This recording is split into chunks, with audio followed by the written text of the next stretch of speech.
What happens when a single moment of rage unravels a life built on fragile pride?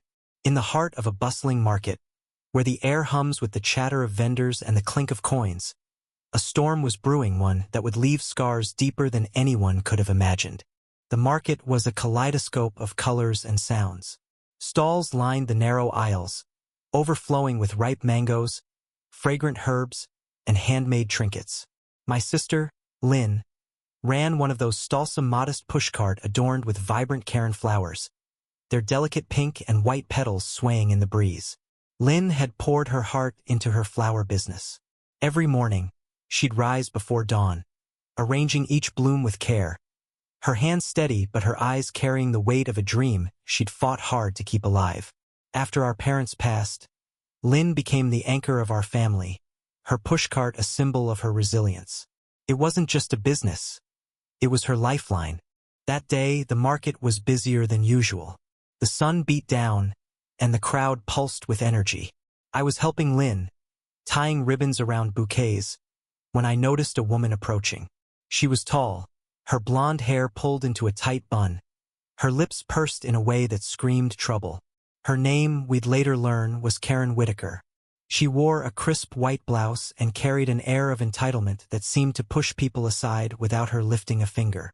"These flowers are overpriced," Karen snapped, picking up a bundle of Karen flowers and tossing them back onto the cart with a flick of her wrist. Lynn, ever patient, smiled softly. "They're hand-grown, ma'am. Each one's special. I can offer a discount if you'd like." Her voice was calm, but I could see the strain in her eyes. Karen scoffed, her voice rising. "Special? They're just flowers. You're ripping people off." The argument escalated faster than a summer storm. Karen's voice grew louder, drawing curious glances from nearby vendors. Lynn tried to defuse the situation, offering a free flower, but Karen wasn't having it. "You think you can scam me?" she shouted, her face flushed. Then, in a flash of fury, she grabbed the edge of Lynn's pushcart and flipped it. The cart crashed to the ground, sending flowers, vases, and ribbons scattering across the dirt. Petals bruised and broken, Lynn's dream lay shattered at her feet. I froze, my heart pounding. Lynn's face crumpled, but she didn't cry. She just stood there, staring at the wreckage. The crowd murmured, some stepping forward to help, others pulling out their phones to record. Karen, unfazed, dusted her hands and sneered. "Maybe next time you'll think twice before overcharging."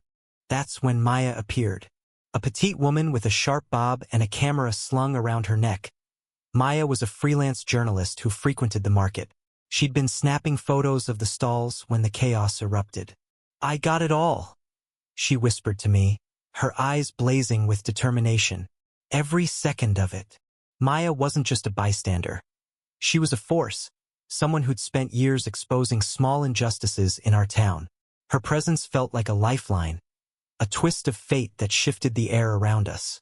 Lynn was devastated, but she wasn't defeated. That night, as we salvaged what we could from the wreckage, Maya sat with us, her camera footage a silent witness to Karen's outburst. "This isn't just about the cart," Maya said, her voice steady.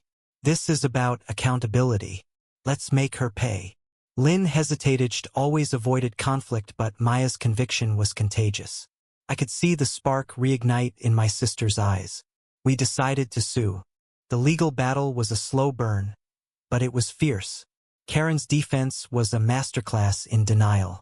She claimed Lynn had provoked her, that the cart was unstable and fell on its own. But Maya's footage told a different story.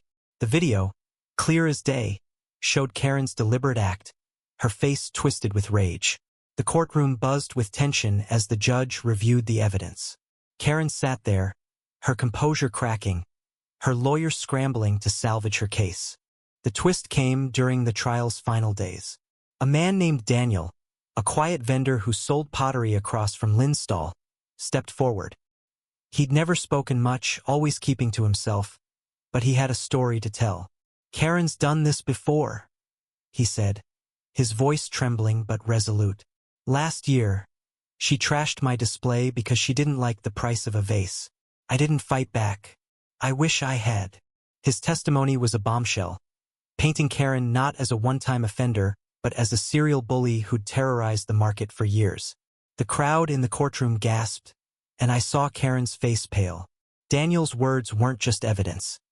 They were a rallying cry for every vendor who'd felt her wrath. The judge's ruling was swift and merciless. Karen was ordered to pay $80,000 in damages compensation for the cart, the lost income, and the emotional toll on Lynn. The courtroom erupted in whispers, but Lynn just sat there, her hands clasped tightly.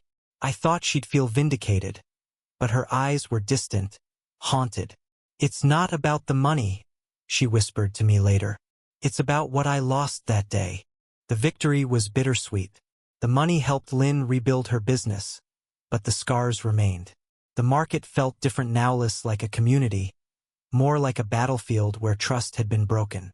Karen, humiliated and financially crippled, disappeared from the market. Rumors swirled that she'd moved out of town, unable to face the vendors she'd once intimidated. But the real heartbreak came months later.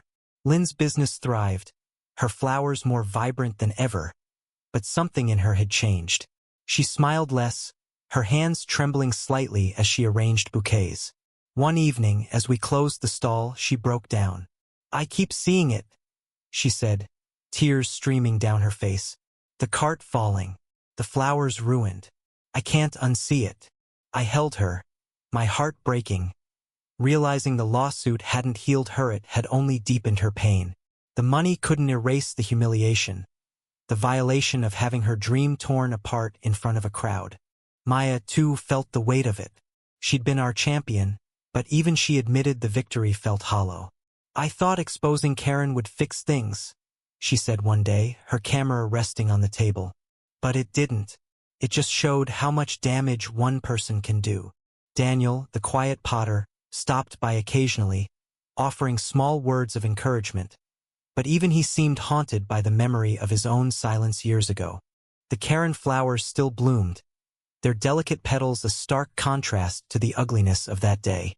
They became a symbol for Lynn, not of beauty, but of fragility, of how quickly something precious could be destroyed. I watched my sister rebuild, piece by piece, but I knew she'd never be the same.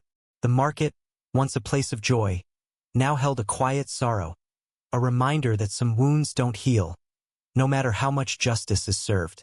In the end, the lawsuit wasn't about money or even justice. It was about standing up, about refusing to let someone like Karen define your worth.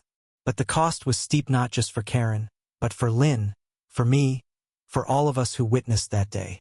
The flowers still bloomed, but their beauty was tinged with loss, a reminder that some battles, even when won, leave you with nothing but the ache of what was. ND.